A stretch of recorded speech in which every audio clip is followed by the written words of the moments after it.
Mayong hapon, ang Butuan o News Update sa Butuan City Public Information Office.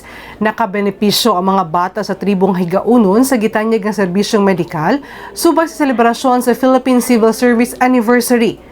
Nahimong kabahin ang lokal nga panggamahanan sa Butuan sa paghatag sa serbisyong medikal sa mga batang Higaunon sa Barangay Bitos ng Syudad adlawng Sabado.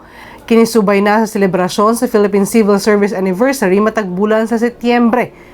Kipahigayon ang linggo ng pasasalamat asa nakabenepisyo ang mga batang Higaunon. May kalipay sa 50 ka mga bata ang dalang nga serbisyong medikal o social responsibility hato sa Civil Service Commission Caraga katambayayong ang ubang ahensya sa gobyerno. Nakabaton ang mga bata og tambal, vitamins ug medical kits.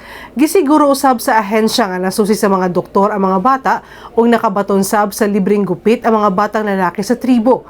Mapasalamaton ang CSC Caraga sa mga partner agencies aron mahimong produktibo ang kalihukan ng gilangkuban sa LGU Butuan, pinaagi sa City Health Office, Provincial Government of Agusan del Norte ug 23rd IB Philippine Army.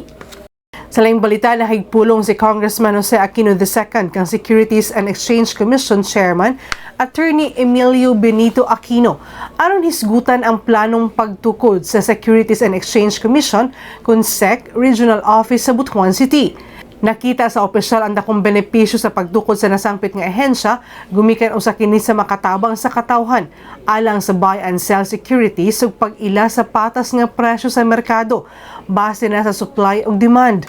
Gawas niini ang maong ahensya mao ang magdumala sa corporate sector, capital market participants, securities ug investment instrument market ug magsilbing protection sa investing public.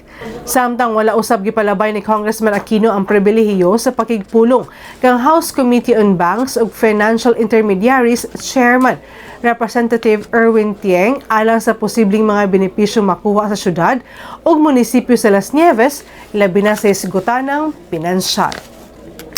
Og mga updates ng adlaw alang sa ban pa mga updates, follow like ang official Facebook page, TikTok, Instagram o Twitter account ug subscribe sa YouTube channel sa Butuan City Public Information Office. Ako si Charmaine Awitan. Daghang salamat.